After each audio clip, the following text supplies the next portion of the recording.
JayEmm on Cars is sponsored by Car Vertical. With just a registration number, or even better, a VIN, Car Vertical will search over 20 European databases to find out whether any car you're looking at has a hidden past.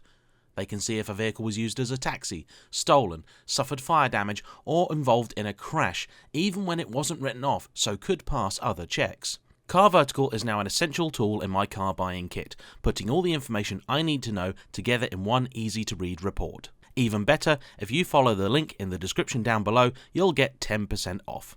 A big thank you to them for being today's sponsor. Hello everybody.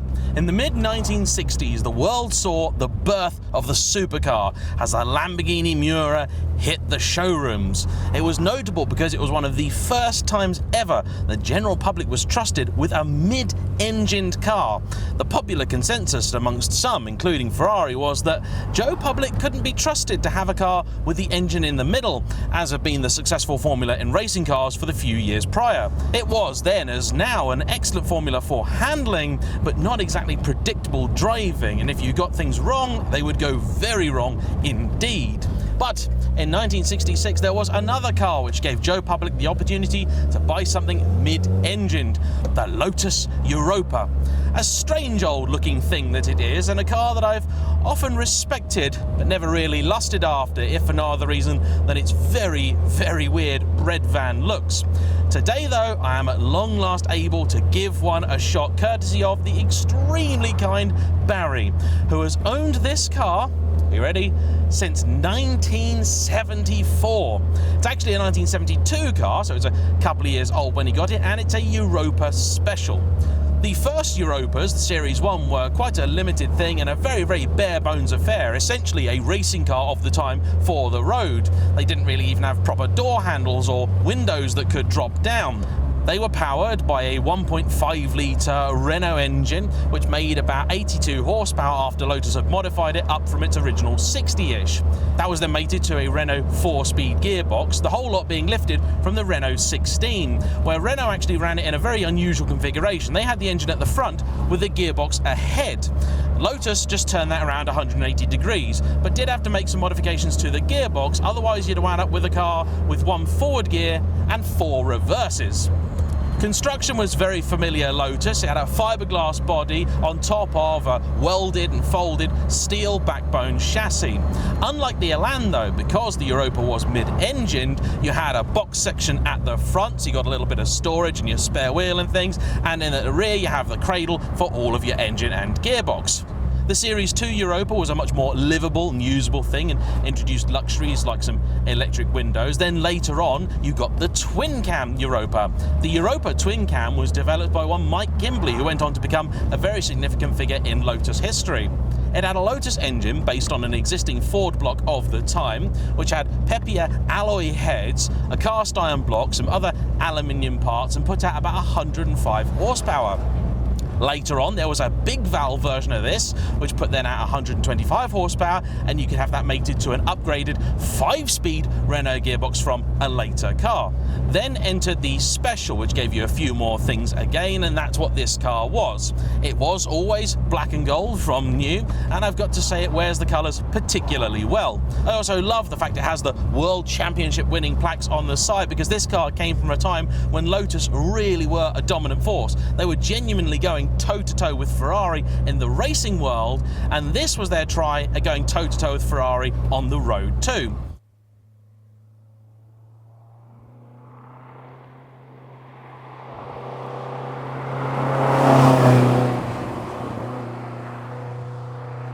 This actually feels really quite more upmarket and friendly to drive than I expected it to. I've driven a few different Lotus cars of the period, including an Elan Plus 2, and that was not exactly the most enjoyable car to drive. Some subtle modifications have made this quite a bit nicer, the biggest one for me being the fitment of this smaller steering wheel.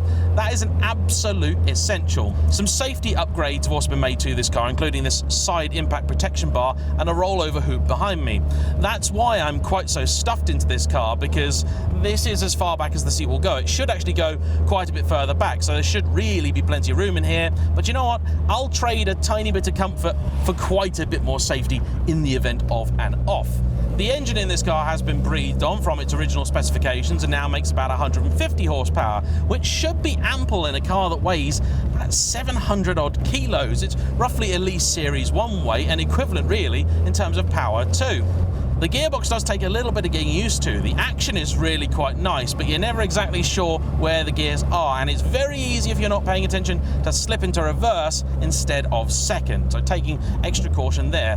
But having the 5 ratios is rather appreciated, and I'm shocked given the fact this car was probably quite a hot thing when it was new. 150 horsepower or even the original 125 out of a just over 1.5 litre engine is a fair amount, but yet it's really tractable, very drivable from low down. I don't think I've even taken it over about 2,500–3,000 RPM yet, and it's really very pleasant. Extremely comfortable. Visibility, as long as you're looking straight ahead, is absolutely fine. You've got the crazy bonnet line there, and I'm really quite impressed with this thing.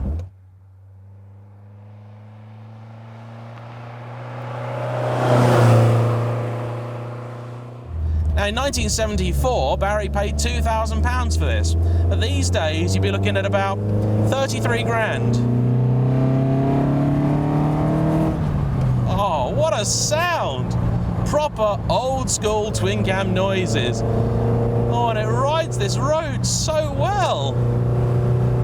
Now, this is the really dangerous, terrifying section, so I'm just going to build up the speed gently, and I want to take extra care with this because this is one of those cars that is very literally irreplaceable. I could never get another one of these. I'm really absolutely flabbergasted that Barry has very kindly lent it to me with no protestation whatsoever.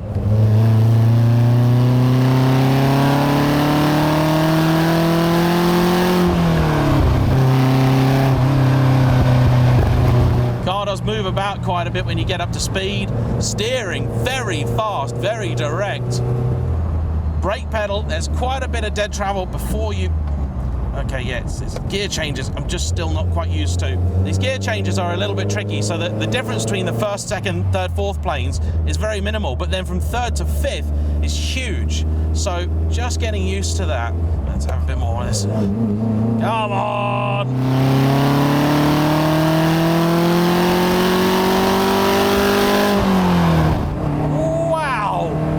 I can only imagine what this thing must have felt like in the 70s. I've not driven too many cars from that era, but by and large, they don't feel that great. The Alfa Romeo Montreal that I took out recently, for example, absolutely magnificent engine, but handling, not good. I would not have been pushing that car anywhere near as much as I'm pushing this. What's crazy is that you need only the tiniest amount of steering to get it to turn. I mean, just microscopic adjustments. And it does float, and it is doing that kind of thing, but I sort of expect it to, and it means it's actually a very comfortable, enjoyable thing. I'm hoping also my rear camera placement will pay dividends, and you'll be able to get the odd little pop and flame out the back of it, because I followed it earlier and it was definitely chucking some orange out the back.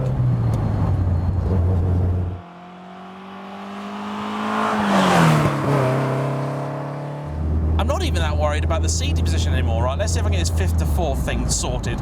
No.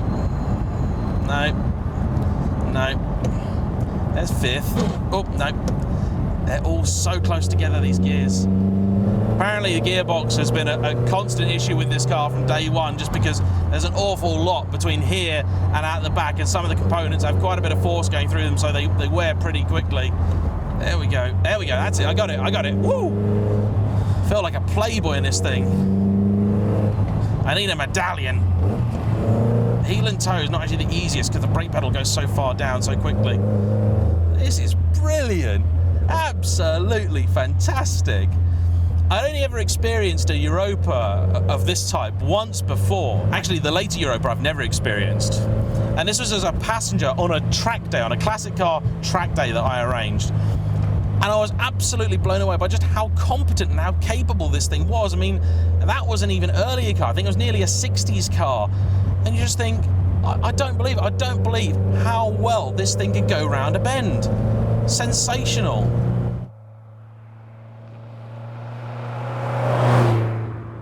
things have been kept largely correct in here, and it doesn't really feel like it's massively out of place or time. Brakes are disc at the front, drum at the rear. Actually, they're not so bad at bringing it to a stop. On this kind of road, this car is utter, total magic. Let's lean on her a little bit. Yeah, wonderful. Ooh, she rotates around you. She's still an old car at heart. You got to treat her with the utmost respect.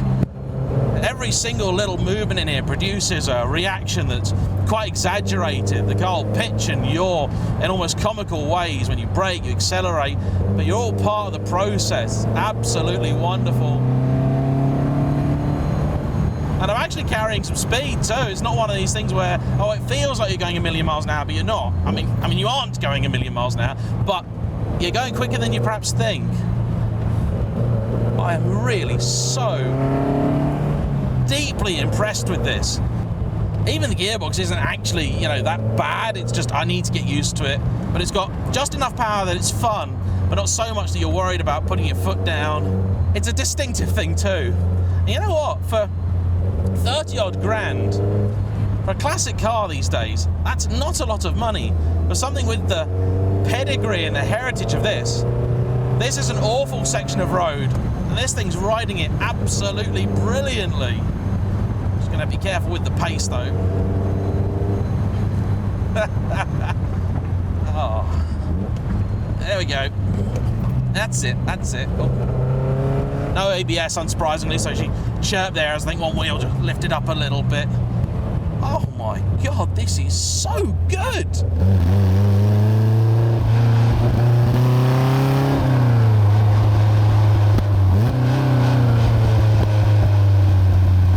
Yeah, like all old cars, the brakes are the bit I'm sort of watching out for, because that's what's probably going to give up first. Takes that bend pretty well, it's quite tight that. Did take about 10 minutes to get me in earlier because of the seatbelt arrangement. Not inertia reel, which is unfortunate, and I am larger than this car's owner, so took about 10 different adjustments to get it in exactly the right position where it was holding me in, but not just loose.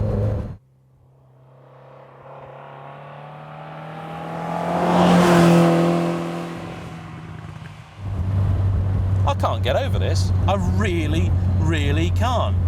I mean, look, some things are a given for a Lotus. Steering's going to be brilliant, and steering's really quite fun. Not got the texture I maybe expect, but so much faster, so much quicker. You just guide it through. You just think hard, and it turns. But the engine is lovely. The surprise there is just how tractable and smooth it is. Anything with big valve printed on the covers, you'd expect to be some lumpy, cammy little so-and-so that would absolutely hate you when it's not being driven at absolute full whack. This, though, not the case.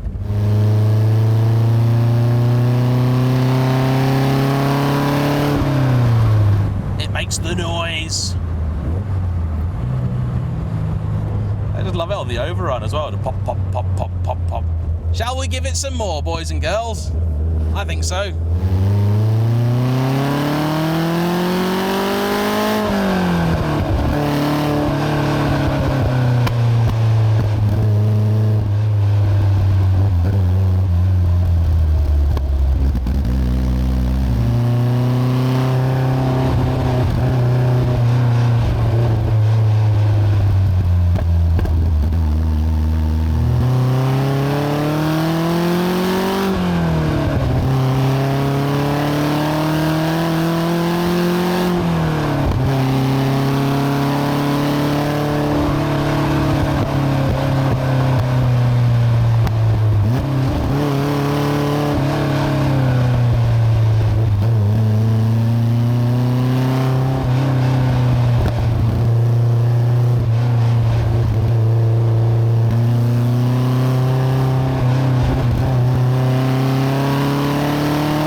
one significant change made to the car is the fitment of a new chassis. That may sound dramatic, but the original Lotus item was not the most durable, so many Europas and early Elans have now been upgraded with an item made by Spider Cars.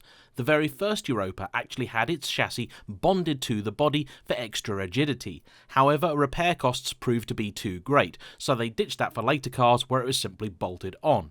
In my mind, fitting this uprated chassis is just a way of giving the car back the handling potential it was always designed to have. It is still very much a Lotus. You've even got 2 boots in this thing, so there's a modicum of practicality about it. There's a stereo in here, and quite clearly, this car's owner really enjoys it. I'm not surprised. I am.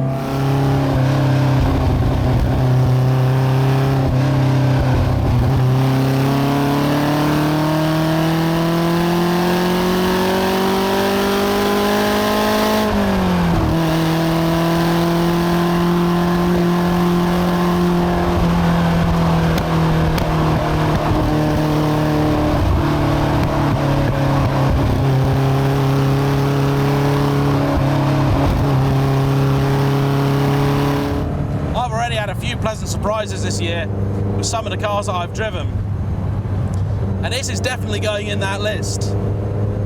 This is a revelation. Absolutely love this car, and after a few minutes of driving it, I forget about the fact I can't stand how it looks, because it's brilliant. Very low though. A couple of sections of this road have challenged it just a wee bit. But in fairness, I've driven plenty of modern stuff that struggle along here too. So, there we have it. 1972 Lotus Europa Special. Big thumbs up. Thank you to Barry. Thanks to you for watching. Please like, comment down below, and subscribe if you haven't already. See you on the next one. Bye-bye.